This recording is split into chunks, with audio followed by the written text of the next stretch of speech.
Bom dia, boa tarde, boa noite. Bom, gente, primeiramente eu quero pedir aí perdão a vocês por estar distante aí do canal, né, ausente. Que às vezes a gente precisa cuidar da gente mesmo, né? Então me perdoem aí. E também porque eu tenho feito esses videozinhos aqui um pouco diferente, né? Colocando uma imagem aí que não é o meu rosto, né? É a minha imagem, até porque a imagem não importa, né? Como eu gosto muito da natureza, então eu procuro colocar algumas filmagens aí sobre a natureza, né? E como eu quero falar hoje assuntos da nossa jornada terrena, então eu coloquei aí essas imagens aí de uma rodovia, né?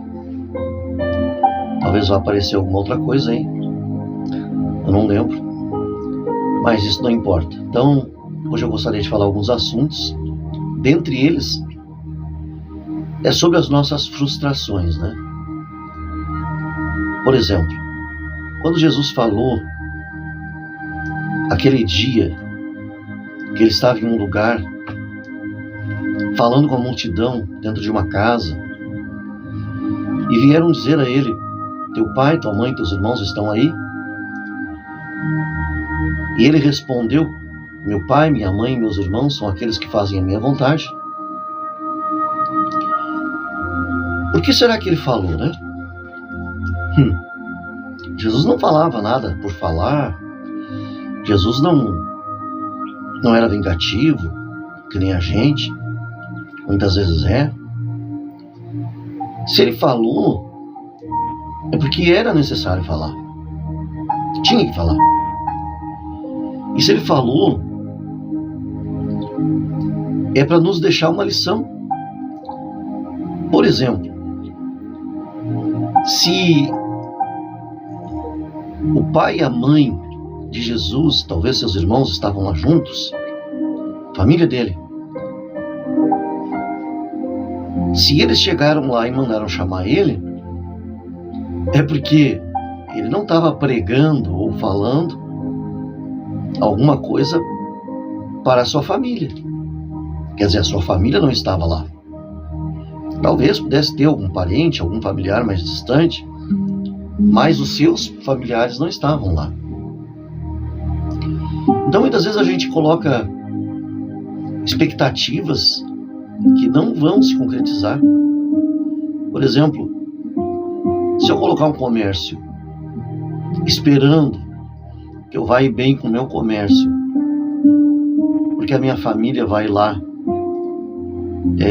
gastar no meu comércio, melhor eu nem abrir.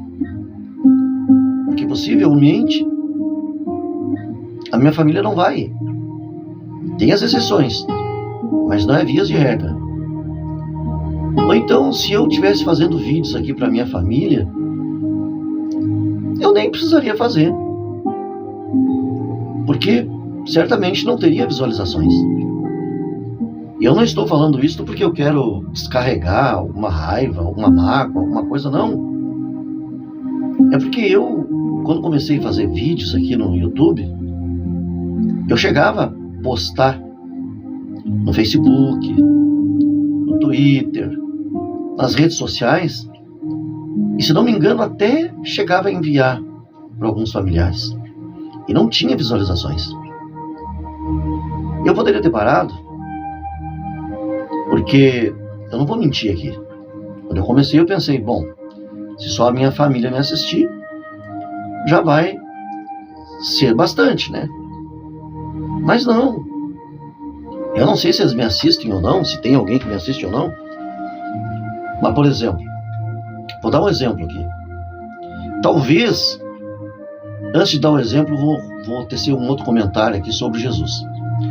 Talvez, quem sabe lá, estou conjecturando aqui, não estou afirmando nada aqui. Mas estou ventilando uma possibilidade que talvez a família de Jesus veio de uma sinagoga para falar com ele.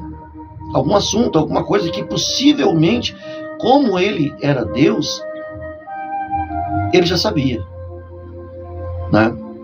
Já sabia. Então por isso que ele falou o que falou. Então Jesus não estava lá.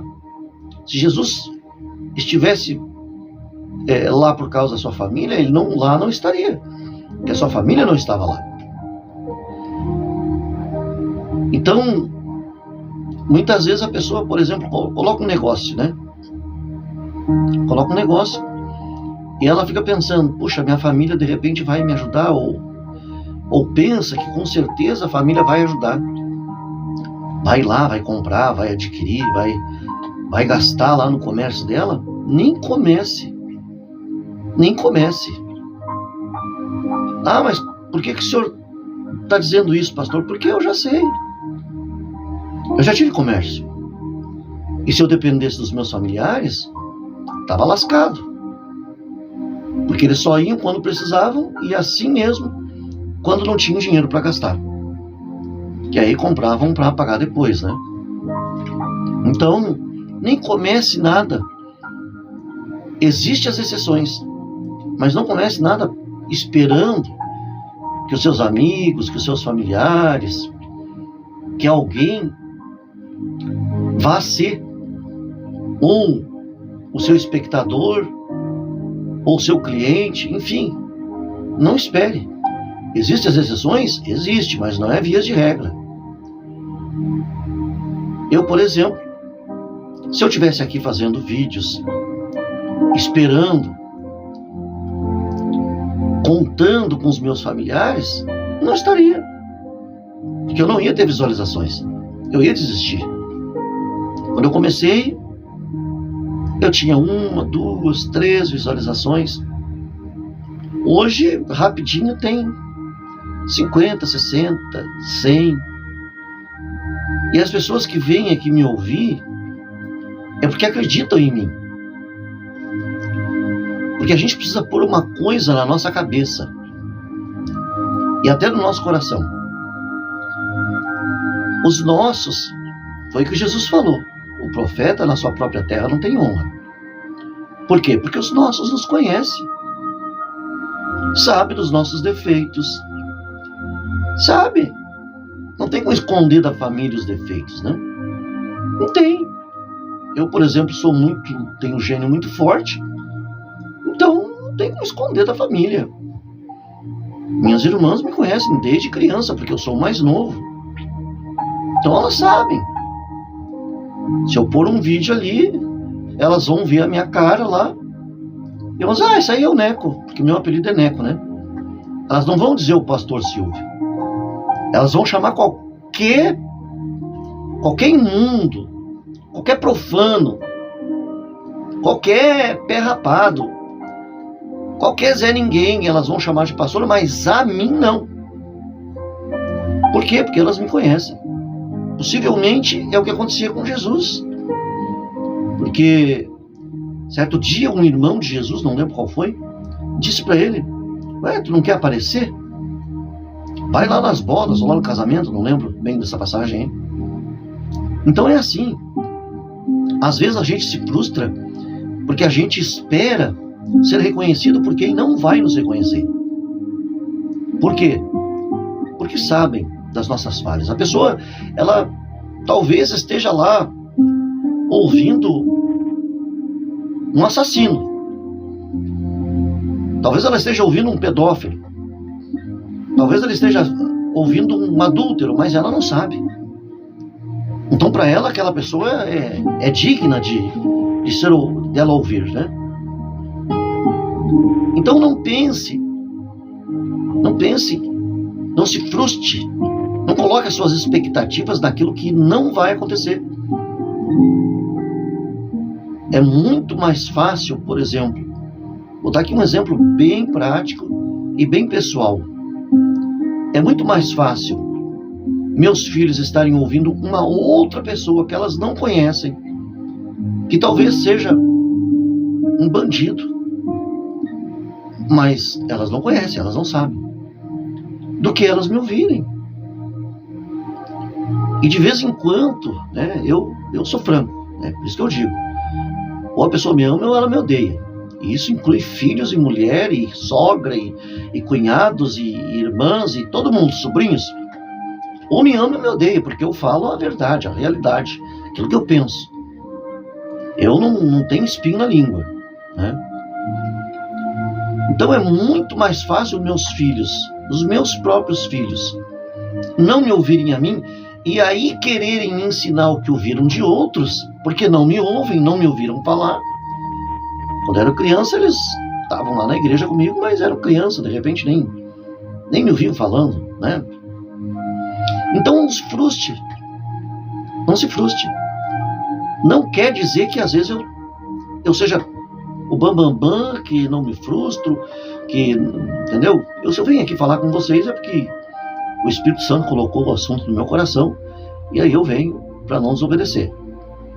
Mas isso não quer dizer que eu esteja bem resolvido nessa parte, porque, vamos ser franco, ninguém consegue se resolver bem em tudo que é parte da sua vida. Então uma coisa assim, que muitas vezes o ser humano se frustra, é porque põe as suas expectativas em algo que não vai acontecer. Não vai. Não adianta esperar, porque não vai acontecer. Existem as exceções? Existe familiares que dão força e que reconhecem o seu ente querido como um homem de Deus, como um servo de Deus, que saem, muitas vezes, de outras congregações para ir estar com o seu familiar, e que é bom. Não vou negar que seria maravilhoso, mas não é vias de regra. Não é. Não pense que você tem que ser reconhecido pela sua família, porque não é assim. Se você não for reconhecido pela sua família, então você não vai fazer? Se você não é reconhecido pela sua família, então você não é servo de Deus? Não, você é. Se você é, você é. Se você serve a Deus, você sabe que você serve a Deus. Você não tem que ficar parado, pasmado, entristecido, aborrecido, porque você não é reconhecido pelos seus. O próprio Deus, o próprio Jesus, está escrito a respeito dele, veio para o que era seus, mas os seus o rejeitaram. Então está tudo na Bíblia, está tudo na palavra. Mas muitas vezes a gente se ilude, não presta atenção. A realidade da vida é essa. É muito mais fácil você ser reconhecido por estranhos do que ser reconhecido pelos seus. Infelizmente. E a própria Bíblia diz que por se multiplicar a iniquidade, o amor de muitos esfriaria, principalmente no seio familiar, onde é o alvo do inimigo da nossa alma. O alvo do inimigo da nossa alma é o seio familiar, é a união familiar, é a divisão familiar. O objetivo do inimigo da nossa alma é dividir a família, é distanciar uns dos outros. E isto, muitas vezes, é difícil a gente aceitar. Eu sei, não pensa que a minha família é perfeita, porque não é. Eu não estou aqui para enganar ninguém.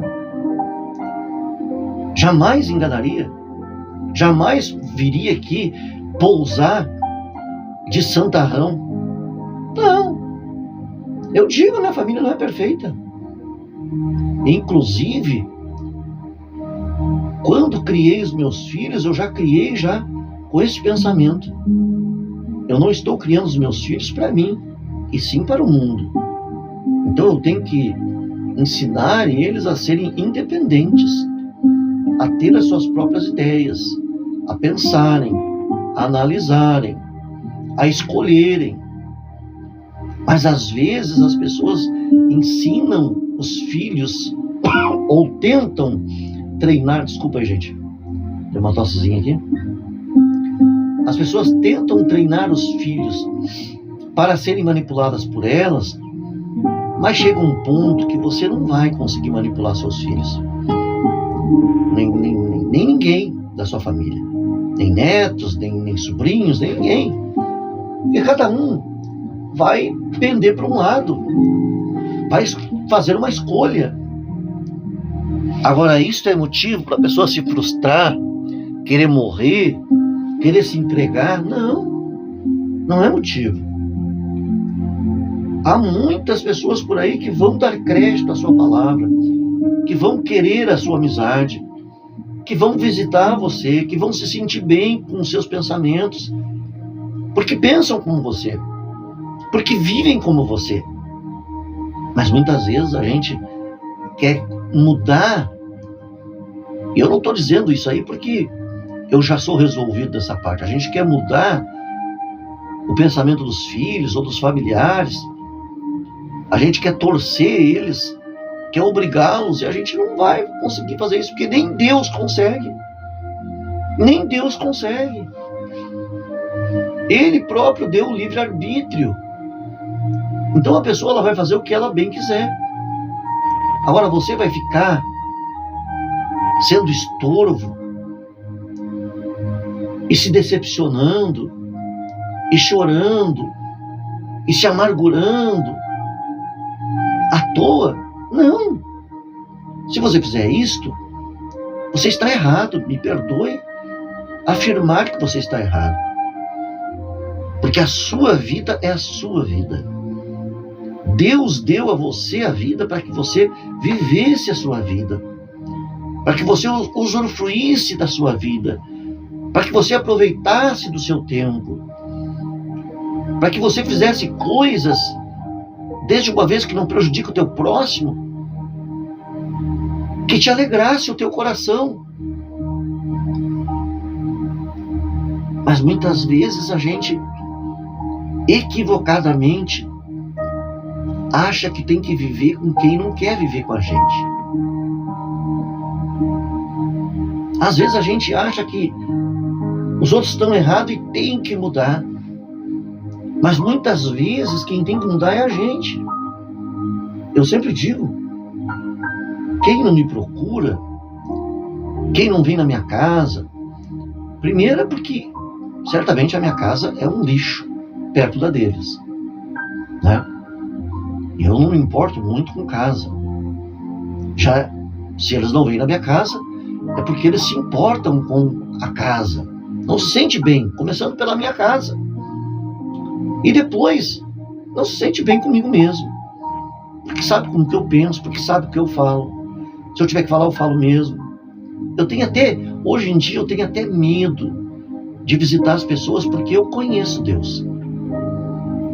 Hoje, agora, nesse momento, eu tenho medo de visitar as pessoas, principalmente os familiares, porque eu conheço Deus. E depois de viver anos debaixo da vara de Deus, sendo açoitado por Ele, eu voltei ao primeiro amor.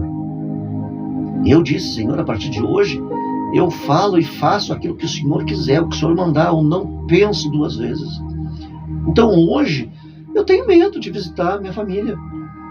Porque cansou de eu ir na minha família, nem pensando em nada, e de repente Deus dizer, fala isso, fala aquilo outro. E aí a gente acaba arrumando o problema que a gente não quer.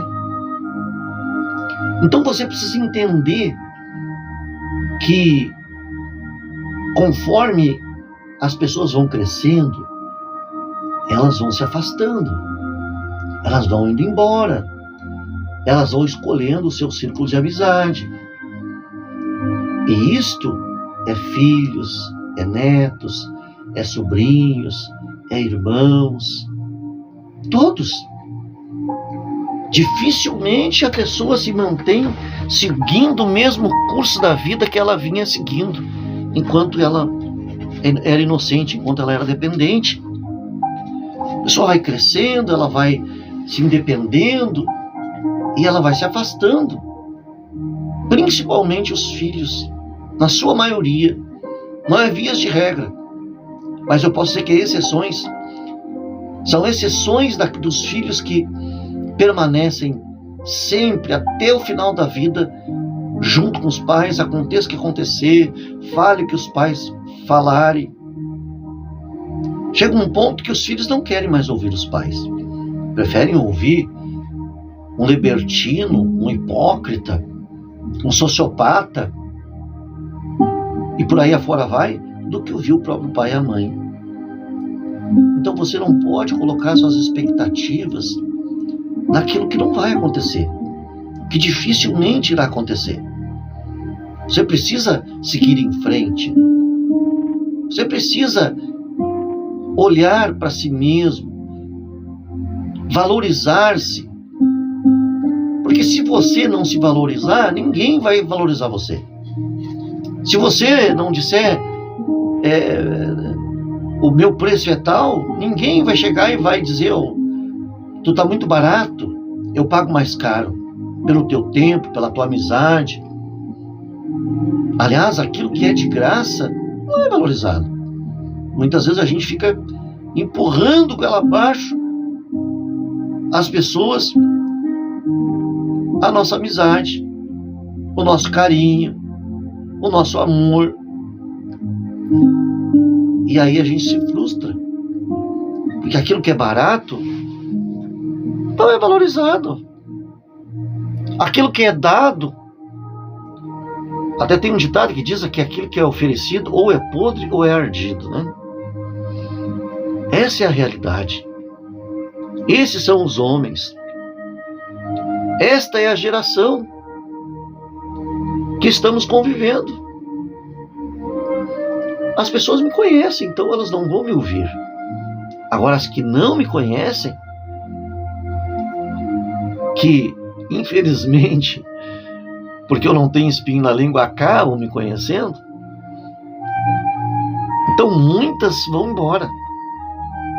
Eu já tive lives que eu fiz que passou mais de 1000 pessoas pela live, mas só tinha 14, 15, 20, 30. Eu nem lembro qual é o número mais alto de pessoas que ficaram na live. Mais de 1000 e poucas, menos de 10% ficaram na live. Porque as pessoas, elas gostam de ouvir palavras afáveis, palavras que melam o seu egoísmo, que adocicam, que adoçam o seu paladar. Aí quando elas ouvem alguém falando que elas não preveram o que escutar, elas fogem, elas vão embora, elas saem correndo, elas se arrependem. Por que foram dar ouvidos a quem fala tanta verdade que elas não querem ouvir? Então você precisa entender que não é porque as pessoas não lhe dão ouvido, que não é porque as pessoas não lhe reconhecem, é que você não é interessante. Você é interessante. Alguém vai ouvir você. Alguém vai amar ouvir você, vai amar estar com você. São bilhões de habitantes na Terra, mas a gente muitas vezes se prende dentro de casa, dentro do seio familiar. Não que isto não seja interessante, porque até para Deus é interessante. Se a gente olhar a própria Santa Ceia, que hoje existe uma divergência muito grande, ela foi recomendada lá no Egito, quando Deus pretendia matar, se não me engano, foi nesse propósito, quando Deus quis matar os filhos do povo de Faraó, né? Agora me fugiu aqui a palavra. Ele então instituiu a ceia. Ele mandou que as famílias matassem, né, um cordeiro cevado. Se a família fosse pequena, que juntasse 2 famílias e que comesse aquele cordeiro no mesmo dia, não deixasse nada. Esta foi a primeira instituição da Santa Ceia, que eles comeram a carne, toda a carne do cordeiro, e o sangue eles pintaram o umbral ou a porta da casa, para que o mal, aquele mal que Deus havia projetado para os egípcios, não viessem sobre o povo de Israel. E isso não é brincadeira. Hoje em dia é uma brincadeira e um escárnio a Santa Ceia mensalmente. Não é mais levado a sério. E é mensalmente um pedacinho de pão, um golinho de suco. É um escárnio. É um escárnio. Me perdoem a franqueza, mas é um escárnio.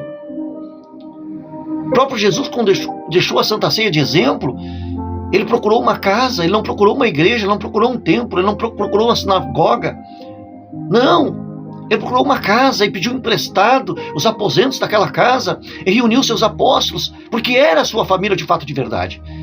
Porque muitas vezes a gente quer que os familiares de sangue sejam a nossa família de fato de verdade, quando não são. Quando não estão nem aí pra gente.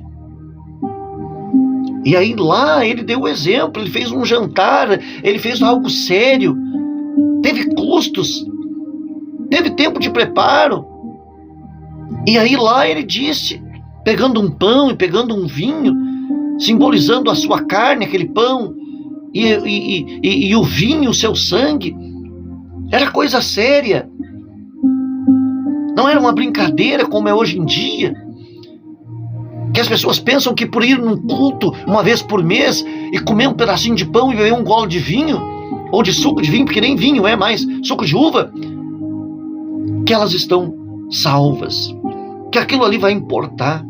Comunhão com Deus vai muito além. Comunhão com Deus, pelo que eu vejo biblicamente, é você ficar um ano na presença dele, um ano inteirinho, e lá na Páscoa se reunir com a sua família e relembrar a sua morte de fato e de verdade, e chorar e se entristecer e se alegrar ao mesmo tempo. Se alegrar porque Jesus entregou a vida, porque por causa do seu sacrifício nós temos o privilégio de poder ser salvo.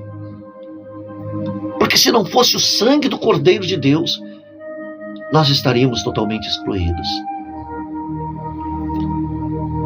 Então a ceia, que hoje não é levada a séria, que muitas vezes as pessoas estão lá brigadas umas com as outras, estão lá indignas, porque sabem que o seu familiar está doente e não estão nem aí, porque sabem que o seu vizinho, o seu parente, o seu amigo está passando mal, mas não estão nem aí. Será que Deus vai justificar quem quer que seja estando numa vida assim? Uma vida horrível, uma vida sem amor, uma vida sem misericórdia com o seu semelhante? Será que Deus está interessado em alguém que cante para ele de qualquer jeito, sem observar os seus mandamentos? Quando Deus disse para o povo, fala para o povo, Moisés, comer todo o cordeiro, não deixar nada, estava simbolizando que nós teríamos que aceitar tudo que Jesus deixasse para nós fazer. Não podia pegar só um pouquinho aqui e ali e deixar o resto para ir para o lixo. Mas é o que estão fazendo hoje. Pegam as bênçãos, mas não querem saber das maldições se não forem fiéis. Querem as promessas de vida próspera, de bênção financeira, de cura de enfermidades, mas não querem carregar a cruz. E quando alguém como eu venho aqui falar essas coisas, ainda riem, ainda caçoam e caem lá no Salmo 1, que diz que bem-aventurado é o varão que não se assenta na roda dos escarnecedores, nem se detém no caminho dos pecadores, e nem anda sobre os conselhos dos ímpios. Antes o seu prazer está na lei do Senhor, e na sua lei medita de dia e de noite. Aí quando vem um louco que nem eu aqui, observando todos os parágrafos, todas as frases da Bíblia, e replico aqui nos meus vídeos, é motivo de chacota, é motivo de ser escarnecido. É a mesma coisa que diziam: esse aí é Jesus, o vosso mestre? Mas esse aí é o filho do José e da Maria. Nós conhecemos ele. Esse aí é vosso mestre? É o que vão dizer de você. Não importa se você começou sozinho, aos poucos se tornou um grande empresário, ou um grande pregador, ou um médico, ou um psicólogo. Sempre vai ter alguém que não vai aceitar, que não vai reconhecer. Mas nem por isso você tem que desistir ou se sentir desestimulado. Não, você tem que seguir em frente. Feche os seus olhos, feche os seus ouvidos. Olhe para aqueles que estão com você, para aqueles que te ouvem, para aqueles que te consideram, e vá em frente. Não desista. Não desista. E nem fique se machucando. Mas vá em frente. Vá em frente, porque tem alguém acima de tudo e de todos te aplaudindo. E o seu Espírito Santo é o teu consolo. Forte abraço a todos. Que Deus te ilumine. Que Deus te guarde. Se puder, deixe o seu like, compartilhe. E até o próximo vídeo. Se Deus quiser, siga em frente e não olhe para trás.